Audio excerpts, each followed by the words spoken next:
Jaya Radha Madhava Kunja Bihari.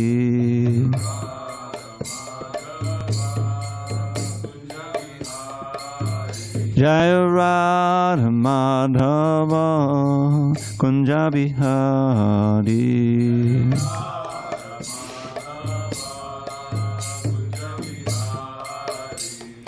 Gopi Jana Vallabha Girivardhari.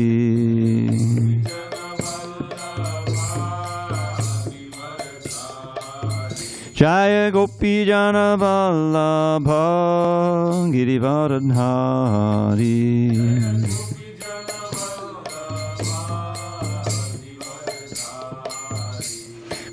Yashodanandana Bhajana Ranjana. Yashodanandana Bhajana Ranjana. Yamunatira Vanachari. Yamunatira Vanachari.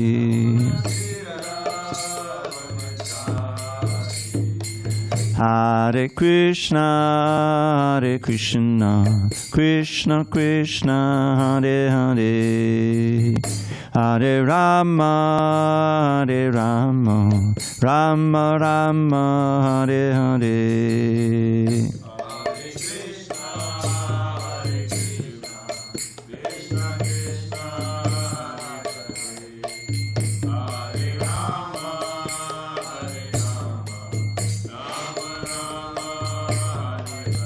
Hare Krishna, Hare Krishna, Krishna Krishna, Hare Hare, Hare Rama, Hare Rama, Rama Rama, Hare Hare.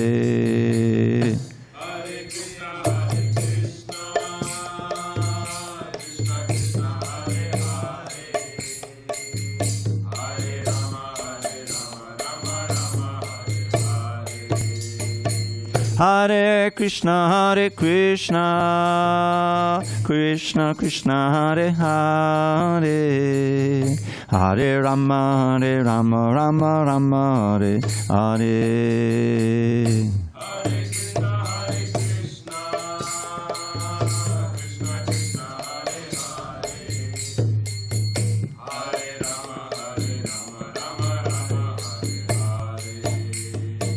Jaya Radha Madhava Kunja Bihari.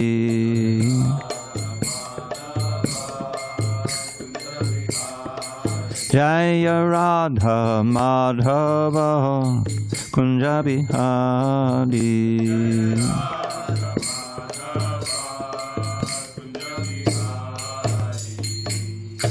Jaya Mr. Pad Paramahamsa Paravajakacharya Ashtotavadra Sri Srimad. His Divine Grace, Srila A.C. Bhaktivedanta Swami Prabhupada ki Jai. ISKCON BBT Founder Acharya Srila Prabhupada ki Jai. Jai Om Vishnupad Paramahamsa Paravajakacharya Ashtotavadra Sri Srimad. His Divine Grace, Srila Bhakti Siddhanta Saraswati Thakur ki Jai. Ananda Koti Vaishnavinda ki Jai. Namacharya Srila Haridas Thakur ki Jai. Srimad Bhagavad Gita ki Jai. Samaveda Bhaktivinoda ki Jai. All glories to the assembled devotees. All glories to the assembled devotees. All glories to the assembled devotees.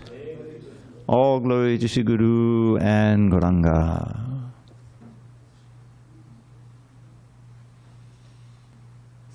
Okay.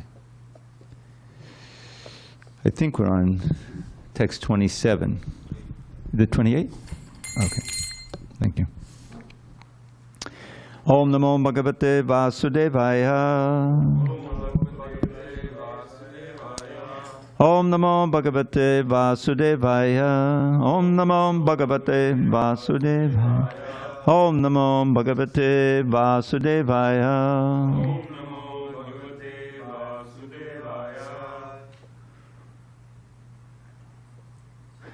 On the 16th day of, 16th day of January, 2024 in San Diego. We're reading from Srimad Bhagavad Gita as it is, translation and commentary by His Divine Grace A.C. Bhaktivedanta Swami Prabhupada. And we are in chapter 4 entitled Transcendental Knowledge, text 28 at the bottom of page 214.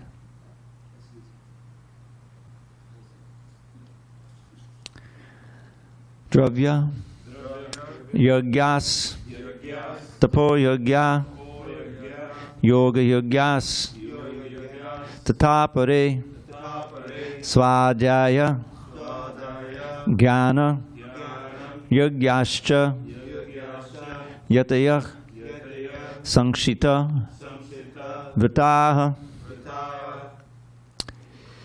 Dravya Yagyas Tapo Yagya Yoga Yajnas Tatapare Svadhyaya Jnana Yagyascha Yatayak Sankshita Vrataha Dravya Yagyas Tapo Yagya Yoga Yajnas Tatapare Svadhyaya Jnana Yagyascha Yatayak Sankshita Vrataha Dravya Yagyas Tapo Yagya Yoga Yajnas Tatapare Svadhyaya Jnana Yagyascha Yatayak Sankshita Vrataha. Go ahead, Arjun. Dravya Yagyas Tapo Yagya Yoga Yagyas Tatapare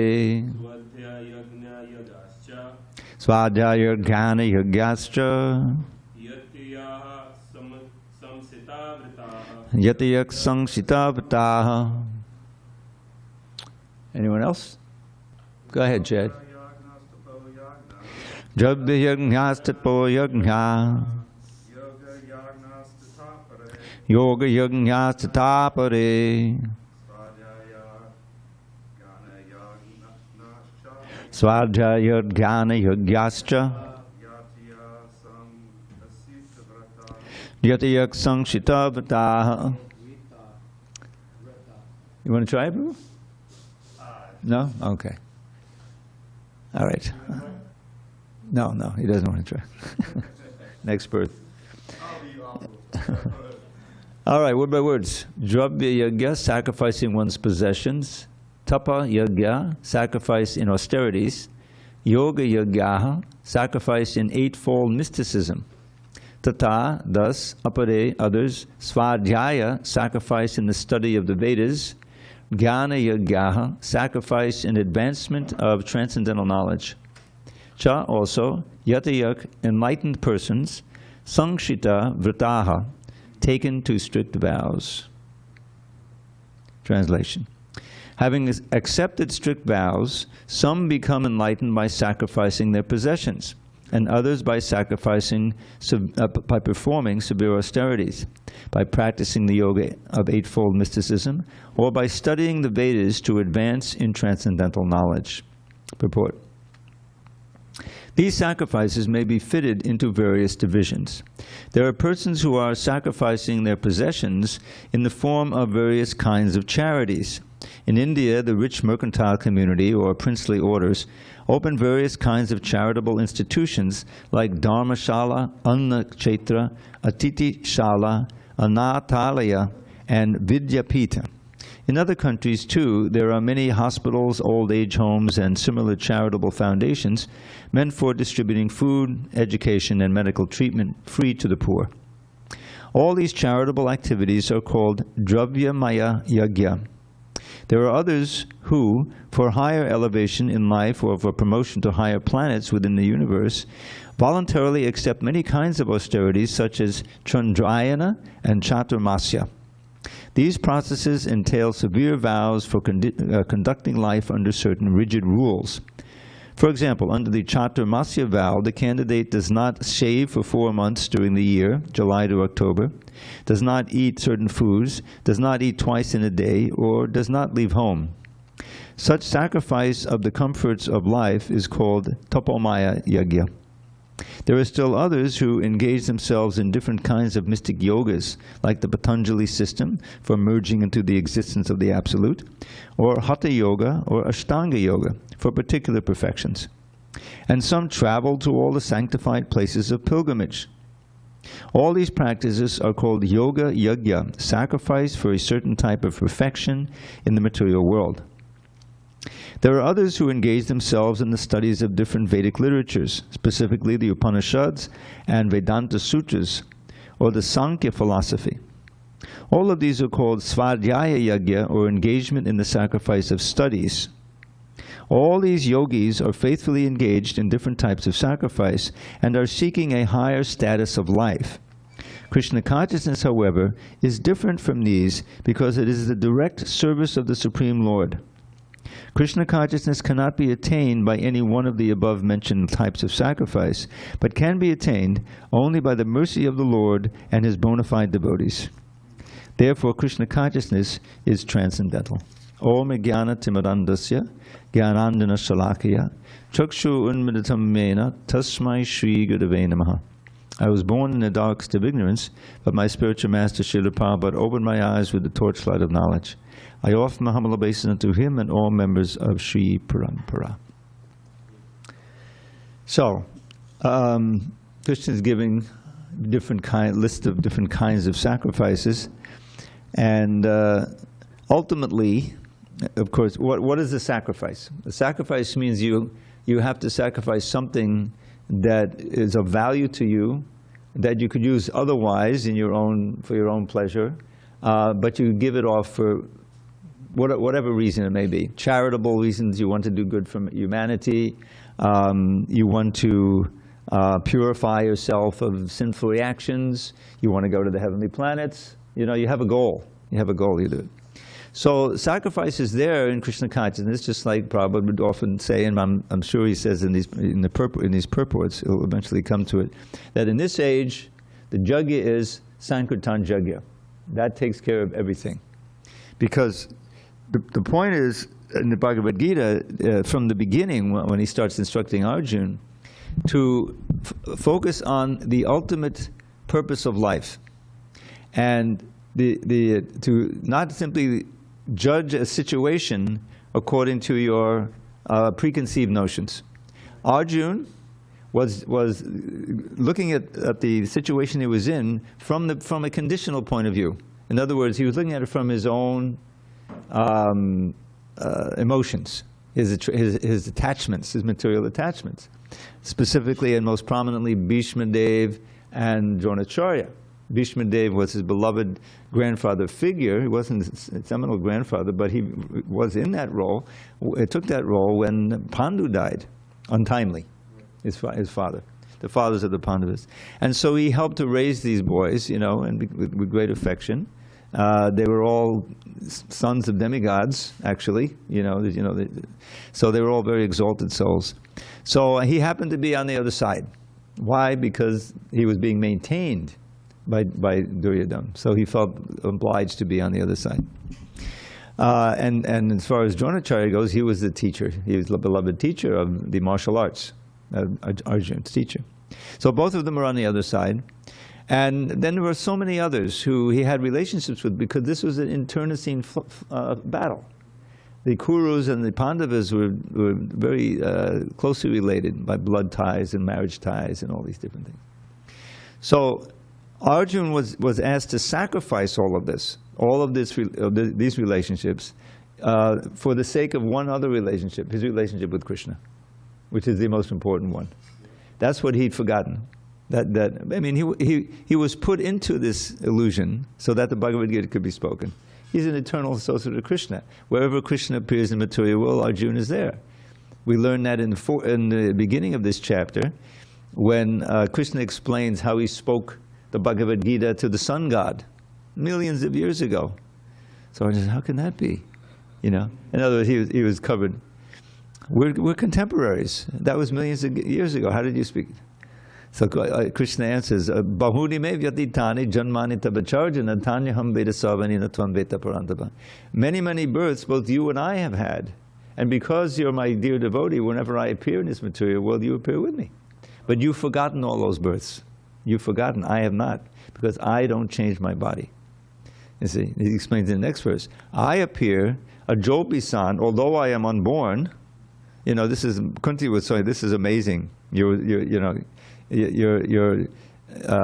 fear personified is afraid of you, yet you were afraid of your mother, and you ran from your mother. What is that? You know, that's it's because of the supremacy of rasa exchange in Krishna's Leela. That's what he's most concerned with, not some formalities. So he'll adjust so many things so we can enjoy this being loved as a beautiful little child, rather than worshipped as the Almighty God. You know, that he's not so taken by that. I mean, that's a good position to be in, but it's not the most intimate and pleasing to the Lord. So this section is all about different sacrifices, and Krishna lists them here. But these sacrifices don't necessarily bring you closer to Krishna. Here, because Dravya Yagya, having accepted strict vows, some become enlightened by sacrificing their possessions. Well, okay, but how do they sacrifice them? What is their consciousness of sacrificing them? Are they sacrificing their possessions in some sacrifice to go to Indraloka? Are they sacrificing their possessions by giving them to the poor, which is pious activity, but it's not going to take you back to Godhead? And so everything ultimately boils down to the motive that you're doing something. That's the key element. But the very principle of sacrifice is something that is very much integrated into Bhakti Yoga. But it's a sacrifice with full consciousness that this is getting me closer to Krishna, because it's something that Krishna wants. And if I like the 4 regular principles, that's a big thing. If you make that sacrifice, then you really become eligible to take initiation and to make progress.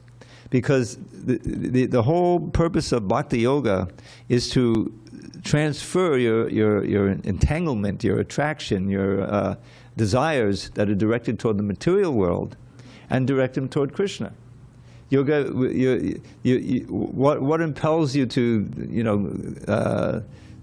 go to a movie or something? Well, because you think you'll enjoy it. It'll take you. I will enjoy. Let's go. You and I will go. We'll both enjoy. Enjoy in many ways. But you're the center. This is the false ego, right? What's the last movie you watched? Oh, I can't remember. I haven't watched a movie in many, many years. The thing is, it's much more, this idea of avyarta kalatvam is like, this is a very important principle. It's given by Rupa Goswami in his Nectar of Devotion. It's repeated in the Chaitanya Charitamrita. Wasting time. We have a certain number of seconds, minutes, hours, days, months, years that are at our disposal. And how we spend that time is determining our future, our destiny, how we choose to do it. Now, on our own, you can't figure out how to do it nicely, so you default to what will make me feel better. What do I have to do in order to get enough money to stay in my home so I'm not like homeless like those guys? Well, that's the first thing. So a lot of it is not voluntary. You say, okay, I got to do this in order to survive. But then you have a certain number of hours that are at your disposal that you can use. And the same person who's working in the office or the bank, comes home. One of them says, oh, let me check out that book I bought out in the park yesterday. And you open the Bhagavad Gita, right? Because they had some interest, Dvijamani Smile or whatever it was, but they got the book. And now let me check it out. Now that's a very auspicious use of the time. They don't know how auspicious. But it's revolutionary for their sojourn in the material world. As soon as you get the association of Krishna, genuine, like that. So, what is the motive of the sacrifice, and what is the goal of it? It means everything. And as we learn here, there's a whole, and we learn from the Bhagavatam, there are a whole portion of the Vedas, the majority of the Vedas, are in this karma kanda section. I didn't know the proportion, but I knew there were a whole, long, that tell you just what kind of sacrifice, what demigod to worship, how to pronounce the mantras just right, so that you can go to Indraloka or this loka or that loka, But that's such a diversion. It's such a tragedy of human life. Because as Krishna says in the 9th chapter, it says, Trividya mam somapa putapapa yagya isvar svargatim pratayanti. That some worship me indirectly, they drink the soma ras, tetam, and what is it? Trividya, the three Vedas, three sections of the Vedas that deal with karma kanda. Yagya istvar svargatim pratayanti. They want to go to Swargaloka, that's heaven. And then the next verse he says, some of them make it, Tetam bhuktva svarkalokam vishalam. Vishalam means vast.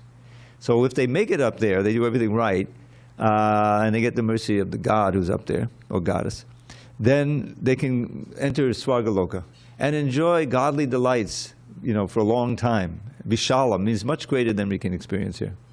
But they're time-bound. It's time-bound, even if it's 1,000,000 years. You still haven't moved an inch toward Goloka Vrindavan, and your time in this Svargaloka, which is a material planet, is running out. And so the next line says, Chine punye martya lokam vishanti.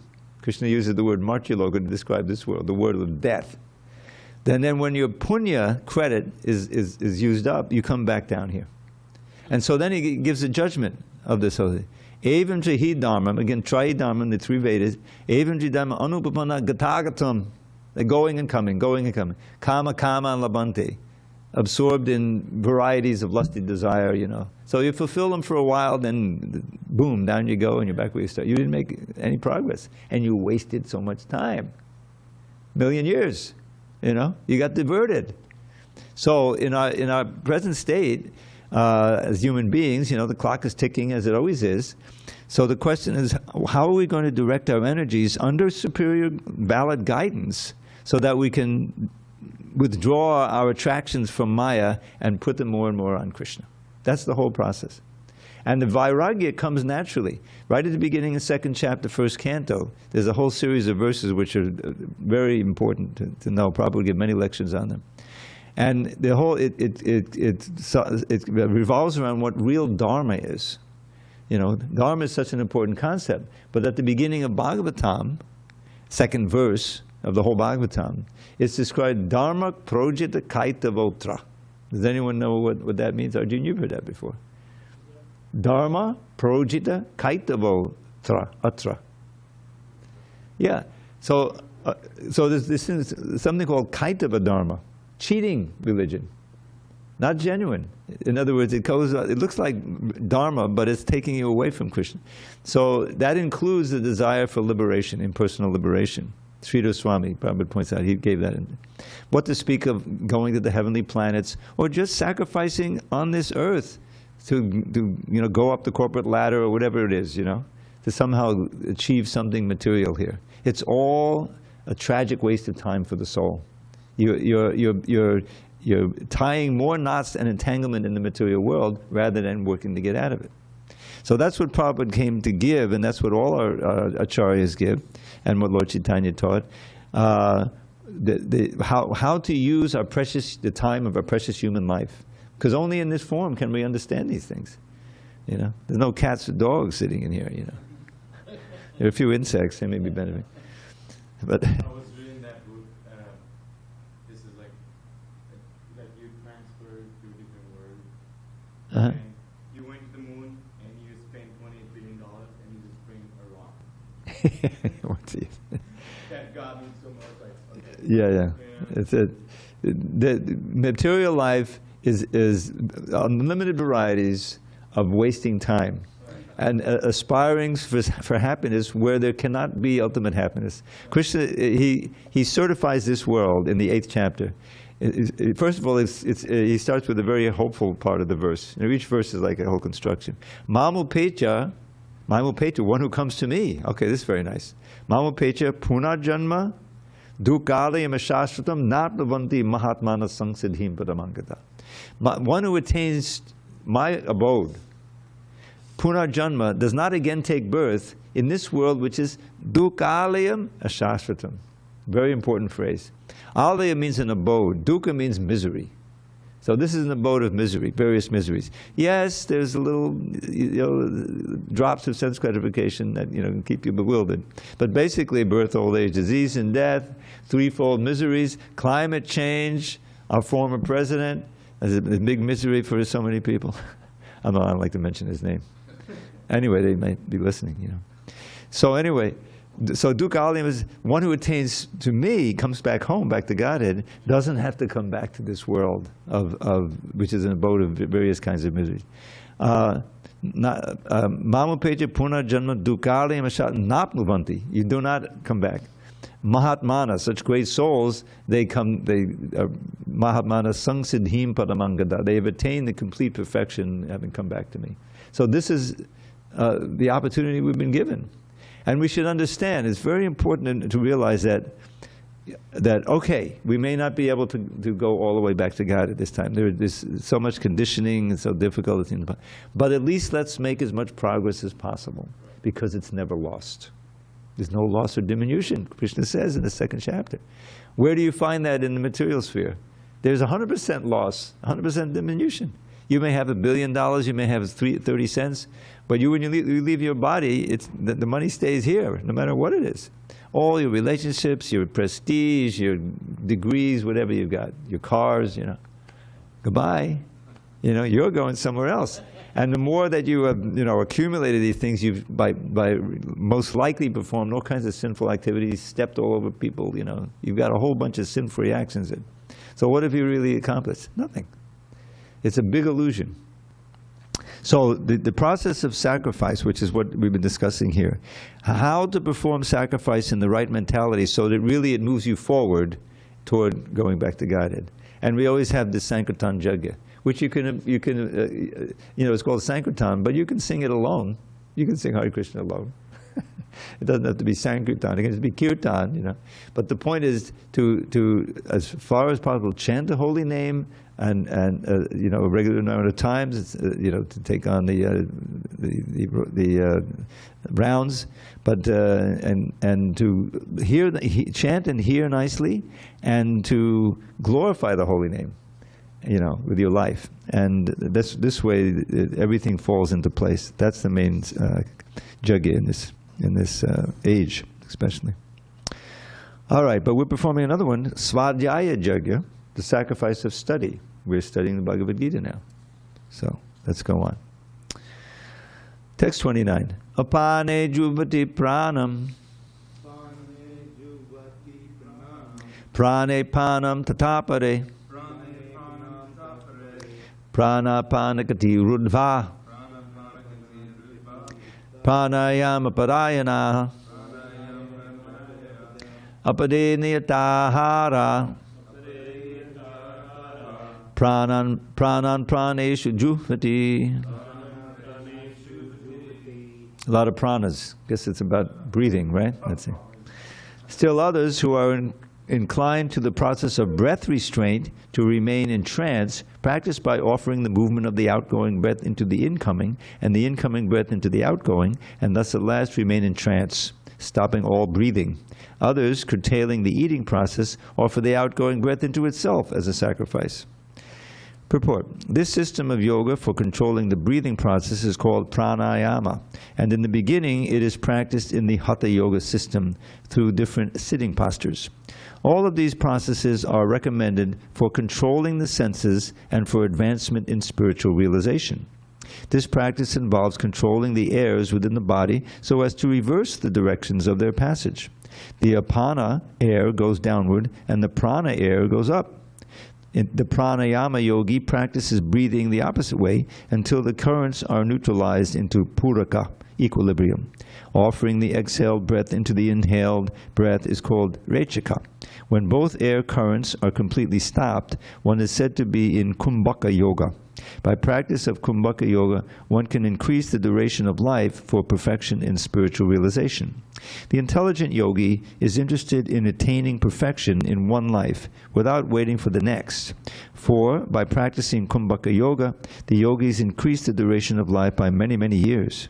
A Krishna-conscious person, however, being always situated in the transcendental loving service of the Lord, automatically becomes the controller of the senses. His senses, being always engaged in the service of Krishna, have no chance of becoming otherwise engaged. So at the end of life, he is naturally transferred to the transcendental plane of the Lord Krishna. Consequently, he makes no attempt to increase his longevity. He is at once raised to the platform of liberation, as stated in the Bhagavad Gita 14:26. Mam chayo vibicharena bhakti yogena sevate sagunan samatijayatan brahma bhuyaya kalpate. One who engages in unalloyed devotional service to the Lord transcends the modes of material nature and is immediately elevated to the spiritual platform. Page 217. A Krishna-conscious person begins from the transcendental stage, and he is constantly in that consciousness. Therefore, there is no falling down, and ultimately he enters into the abode of the Lord without delay. The practice of reduced eating is automatically done when one eats only Krishna prasadam, or food which is offered first to the Lord. Reducing the eating process is very helpful in the matter of sense control. And without sense control, there is no possibility of getting out of the material entanglement. So, I don't think we have to worry about perfecting this in going out, going out, going in, going, you know. Prabhupada, one time he made the comment, I think it was in the 4th canto, I was proofreading, that was one of the first books I proofread. And Maharaj Prithu, I think when he, these kings, they would eventually renounce the kingdom and go off into the forest. So he had done that, And so then he was practicing the pranayama. That was one of the things he was doing. And so Prabhupada, with purport, I think it's there in the 4th canto, he says, in the Krishna, when you chant Hare Krishna, you're automatically regulating the breathing, I think he's referring to kirtan especially, So that's covered. You don't have to perfect the pranayama process, like that. But you can see, what does it do? It's described in the 6th chapter. It regulates, I used to practice, obviously, in a rudimentary way. But even just regulating the breathing, watching the breathing, calms the mind tremendously. The mind becomes very calm, and then you can meditate, which I was able to do maybe 15 minutes. But I was meditating on Hare Krishna. You can try this method. If you want to try it quietly and just watch the breathing, and on the in-breath, guess where you chant? Hare Krishna, Krishna Krishna, Hare Hare. And on the out-breath, Hare Ram, Ram Ram, Hare. No one taught me that. I just invented it. But it's wonderful if you can find a quiet place in the morning to do that. But now, chanting japa, but we're still meant to focus completely on the holy name and become absorbed. That's the whole idea. So everything is subsumed by that. We're so fortunate. We have this chanting of the Hare Krishna mantra, and you don't have to go through all of this. You don't have to worry about pranayama. You don't have to worry about the asanas. Yes, you should sit properly, as Prabhupada says on the tape. Because it helps concentrate the mind. That's the whole idea. So, if that simple goal of just chanting a certain number of rounds, and doing those things that facilitate the chanting, especially the hardest one, the biggest austerity we have to perform, get up early. Getting up early in the morning. So whether you're here or wherever you are in this world, at Brahma Muhurta, that is the most auspicious time for meditation, for chanting. So we should try to engage in chanting at that time. And then everything falls into place. Krishna says in the 10th chapter, I forget the Sanskrit, I think it's Yajnanam Japa Yagyosmi. That's one of the lines. Of all sacrifices, I am Japa. What's not to like? Because he's speaking in Dwarka, in this age you might say, well, Sankirtan Jug is the jug. But it's both centered on the holy name, which is this merciful incarnation, that of the Lord, most merciful, accessible to everyone. No hard and fast rules. What is that verse? We can all repeat, those who know. You know. Nam nam akadi bahudani jasarva shaktis tatra pitani yamitak smadanena kalaha etadrishita vakripa bhagavan mamapi durdaivam idashamiha janinanuraga. At the end of this Shikshastika, chapter 20 of the Antya Lila, the last chapter in the book, it's mostly about the Shikshastika. There's no, I don't know if you're aware of this, that a lot of the Acharya's writings, the Goswami's writings, they write ashtakas. They'll write ashtakas or 12 verses poems, and then there'll be a 13th verse for the 12 or a 9th verse called the Pala Shruti. This is a verse that describes the benefits of chanting. It's a blessing. You chant these, you chant these, and you go back to God, basically. So there's no verse like that for the Shikshastika. You know why? Because he didn't write it as an ashtaka.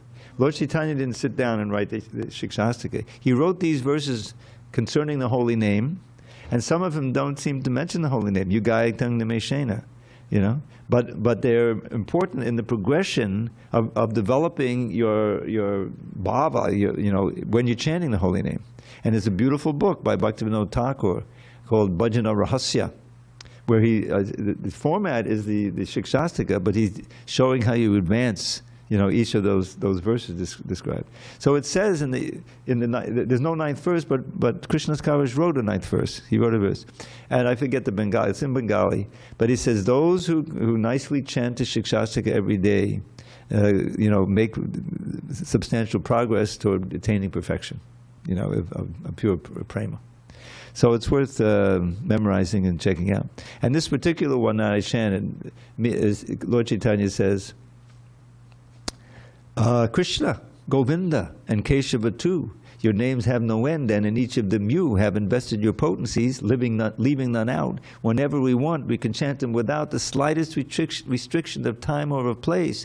O Lord, who can fathom your infinite grace? But I am so wretched, devoid of all shame, that I haven't developed a taste for your name. Now this is a kind of, now Lord Chaitanya is saying this? Is he speaking the truth? He has no taste for the holy name? No, of course not. Just as you'll find Narottam Das or Bhaktivinoda Thakur, they're singing these songs, oh, I've wasted my whole life, they're showing us how to pray. And there's a certain category to this. In the Nectar of Devotion, you'll find submitting an appeal. One of these being is a Lala Shamayi, where you're submitting an appeal for a specific kind of service to Krishna. And this one, I forget the technical name, Dainyon something, where you're taking the role of someone who is bereft of all devotion and completely fortunate. So please, you're you're most kind to the most wretched, and I'm the most wretched. Please pick me up and place me low. So Lord Chaitanya, he says, you, O holy name, are accessible to everybody, and there's no hard and fast rules. But still, I have not developed any attachment for you. So we can adopt it. Well, we have every chance now, and there's you can chant it anywhere, anytime, any person, any place, anytime you can be chanted. You don't try that with some Vedic mantra. Who knows what will happen to you. But the Hare Krishna is so merciful because it's so absolute. So anyway, Apane Juvati Prana. So this is all kinds of technicalities about the breathing system, and I don't think we have to be too concerned about it. The idea is basically that this is a way of controlling the mind and fixing it on the Lord, the pranayama process.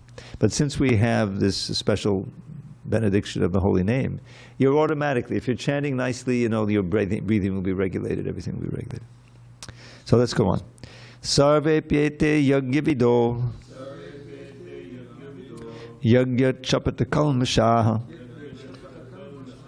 Yagyashishtamrita bijo Yanti brahma sanatanam. All these performers who know the meaning of sacrifice become cleansed of sinful reactions, and having tasted the nectar of the results of sacrifices, they advance toward the supreme eternal atmosphere. Purport. From the foregoing explanation of different types of sacrifice, namely sacrifice of one's possessions, study of the Vedas or philosophical doctrines, and performance of the yoga system, it is found that the common aim of all is to control the senses. Sense gratification is the root cause of material existence.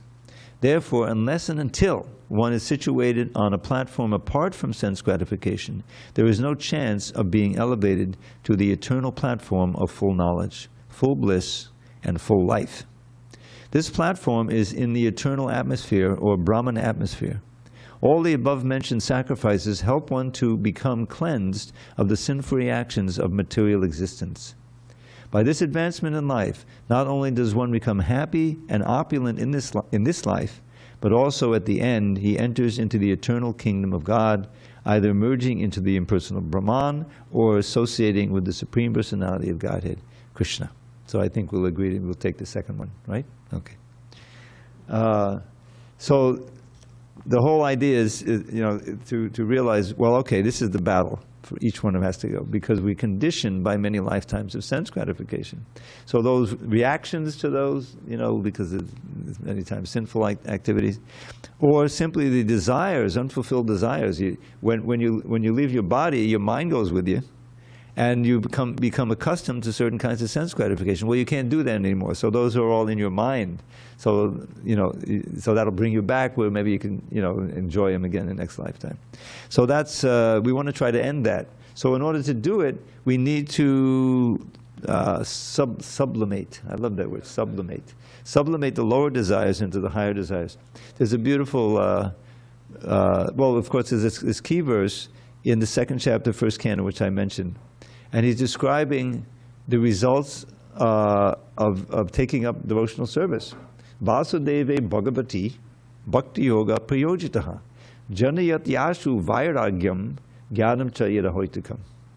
So the first thing he says is that, because the question of the sages in Naimisharanya, what is that dharma by which the soul can be completely satisfied and happy? You see? So he answered the question in the previous verse. Savai pungsang paro dharmo yato bhakti dadhokshije ahaitukya pratayata yayatma suprasiditi. Savai pungsang paro dharma. The supreme dharma is that which evokes, which engenders your development of your natural bhakti toward hokshaja. This is the name for Krishna, which means maybe it means the Transcendental Lord. He who is beyond the range of our senses and mind. Is Hokshaja, invisible, like that. But he reaches out to us. He reaches out in the form of the holy name, the deities, prasadam, the association, the temples, all these ways in which we can experience Krishna and gradually purify our senses so that one day we can get a revelation who will appear personally to us. So this verse says that is the supreme dharma which evokes pure bhakti toward Hokshaja, characterized by a hoitiki and a pratayata. These two qualities. Ahoitiki means without any material motivation, and aprati means uninterrupted, unstoppable.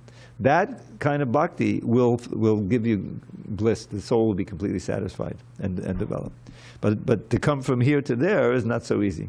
So the next verse he describes one of the benefits. Vasudeve Bhagavati Bhakti Yoga, engaging in this Bhakti Yoga to Vasudeva, Krishna, the son of Vasudeva. Bhakti, janayati, it's almost the same English word. It's easy to generates. Janayati, generates. Ashu, very quickly, vairagyam. Vairagyam is very important. Detachment from all of these things that we're attached to. Vairagyam. Janayati ashu vairam, add knowledge. Jnanam chayata hoitiki. Automatically. So these two things go together. Knowledge and detachment. Knowledge and detachment. I like to give this example. And I give it. Some of you have heard it before. So, my dear godbrother Madhusudan Prabhu, who passed away, was it 2 years now? I can't lose track. Fairly recently, from COVID. He was known for his expertise in making sweet rice. Sweet rice. Sweet rice. Have you ever had sweet rice? Yeah. Thick, So, especially he would make it on Prabhupada's appearance day. And then a lot of the Prabhupada disciples who were in the area, they would come and they would cook the feast for Prabhupada, and we get all kinds of preps, but that was like everyone's looking forward to.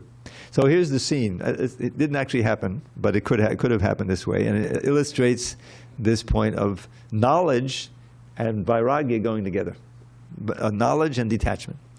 So we were at the end. So the sweet rice is kind of a dessert. So he comes at the end. So everyone's had a nice feast, and he's been preparing that sweet rice, cooling it just to the right temperature. Strawberry sweet rice, whatever. Very exquisite. So the sweet rice, there's all the lines, and they come out with the big buckets full of sweet rice. They're all ready to serve it out, and everyone's anticipating. Oh, Madhusudan sweet rice. I had it last year. Whoa, that was good. So the desires are there, but then before they begin, he runs out of the kitchen. He says, "Oh, Prabhu, I'm so sorry. Oh, God, I put salt in instead of sugar." So what happens to everyone's desire for that sweet rice? Boom, you see? It's gone. Disappointing, Knowledge produces vairagya, you see? Isn't it? It's a good illustration, right? So think of it now in a broader context. Seriously. So many things we have been attached to, we can become attached to this world. I don't have to enumerate them, right? So then you learn in day 3 in Krishna consciousness from reading the books that yes, and those desires can never be fulfilled fully in this world, but they plant the desire to, whenever you want to enjoy again. Why not, right? So you die with those desires. They get implanted in your mind, and then you have to come back. You have to suffer birth, old age, disease, and death, just to fulfill this petty material desire. So, vairagya is so important. There's a beautiful verse about Lord Chaitanya. Some of you may know this verse, that Sarvabhauma Bhattacharya wrote. After he'd been converted, he was an incredible Sanskrit scholar, and there's one, when he had a revelation of Lord Chaitanya, 6-armed form. I don't know if you know the Shadbhuja. Shadbhuja is you don't see so many illustrations, but it's a combination of Lord Chaitanya, Ramchandra, and Lord Krishna. So you got 2 arms, Krishna playing the flute. Ramchandra, he's got the bow and arrow, and Lord Chaitanya, he's got his head like this, chanting. Yeah. This is Lord Chaitanya revealing his 6-armed form to Sarvabhauma Bhattacharya. Okay. So when he saw that form, then he was, he bowed down, he fell down, he was crying, he was ecstatic. And then quickly he wrote a Sanskrit work, 100 verses. 100 Sanskrit verses, and they weren't just short verses, They're called Su Shloka Shatakam. Shatakam means 100. So here's one of those verses. I memorized. This is immortal. He says, Hare Krishna Rama Nama Gana Dana Kadanim Shoka Moha Loba Tapa Sabha Vigna Nashinim Pada Padma Lubna Bhakta Vrinda Bhakti Dayinim Gaudamota Masha Naumi Nama Sutta Dharinim. Isn't that an incredible verse? Now here's what it means. The first part, Hare Krishna Rama Nama. Taking the names Hare Krishna and Rama, Nama, he made a song out of them and gave it as a gift to the whole world. You see? Hare Krishna Rama, Nama, Gana, song, Dana, gift, Kadanim. Dana means gift, and Gana means song. So the Hare Krishna Rama, Nama, Gana, Dana, Kadanim, and those who accept that gift and start chanting Hare Krishna seriously, then the result is Shoka, Moha, Loba, Tapa, Sava Vigna Nashinim. All your lamentation, your illusion, your greed, everything, all the sufferings of sinful reactions are destroyed if you really take it seriously. And for those devotees of his who are very greedy for serving his lotus feet, Pada Padma Lubda, Bhakta Vrinda, Bhakti Dayanim, he bestows the highest levels of prema bhakti. You see? So then he says, Gaudamutam Ashuname. I very enthusiastically and quickly glorify that golden avatar, golden limbed avatar, golden mutam Ashuname, Namasutta Dharani. Now here's something you may not have heard before. Who is sitting in a secluded place chanting japa on a string full of knots. They didn't have so many beads in those days, so they would just knot up 108 knots in the string, and that was his chanting. And so we would chant japa also. So that's why he's meditating. So then there's another 99 verses about Lord Chaitanya. They were all ecstatic, So I don't know how we got off on that, but I think it was a good detour. Yes. 30th verse. Oh yeah, 30th verse. The purport, last line, they say that they advance towards the supreme eternal atmosphere. Last line of the purport? Purport, yeah. But this advancement in life, not only does one become happy and opulent in this life, Right. but also, is that what you're talking about? Yeah, so And is an eternal kingdom of God, either merging into the impersonal Brahman or associating with the Lord. Okay. basically, so my question is, if we say the last line of he enters into the eternal kingdom of God, either merging into impersonal Brahman or associating with the supreme personality of Godhead, Krishna. So So it's it's the impersonal confused. Brahman Krishna part of is the kingdom? confusing here. You're talking It's about a little how bit- is that part of the kingdom? Huh? Yeah. How is the, yeah. Yeah. So, like Krishna is saying that it's either Brahman or associating with me. Well, let's look at the first part. Different types of sacrifice, namely sacrifice to one's position. It is found that the common aim of all of it is to control the sense, and sense gratification, the root cause of material, and so there is no chance of anyway. The platform is the eternal atmosphere, Brahman atmosphere. Okay. Why he's mentioning the Brahman? Because the thing is, the sacrifices such as pranayama, I think is focusing on that. It can be performed not with, in the context of bhakti. Got it. But you can perform Ashtanga yoga as a bhakti process. Your goal is to be able to meditate on Krishna in the heart, for instance. Right. And therefore, the perfection will be that you're there and you'll go back to Godhead. But if your goal is not that, then you can control the mind, and so you've withdrawn it from all the things. You're living in the forest somewhere. You don't have any distractions, and then you're focusing on the Brahman. That's what you want.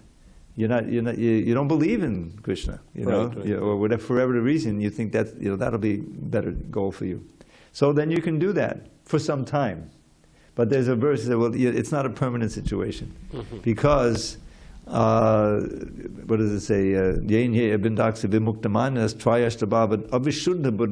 Your intelligence is not really purified. You've still got the desires that you're the center. I want to be liberated for me, which is ultimately, what does he say? Muktikami, according to Prahlad Maharaj.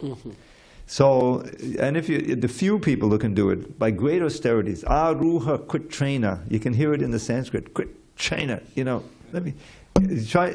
I like to say, okay, just imagine trying to control the senses. It's really easy to control the senses when you go out on Harinam. It's so attractive.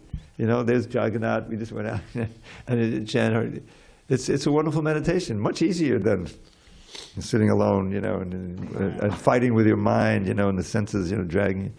So many examples. Vishwamitra is so powerful, a yogi, Right. So Indra got envious, sent down, who is it? Sakuntala? Menka. Sakuntala is the daughter. And, just the ankle bells. The ankle bells. Oh, the ankle bells. Who's that? There goes his meditation. But I'll give you, this is, I hope this isn't offensive. So, I don't know how many years ago it was, but it was a oh, it's getting late. It was a New Year's Eve Harinam downtown. Okay. We had that.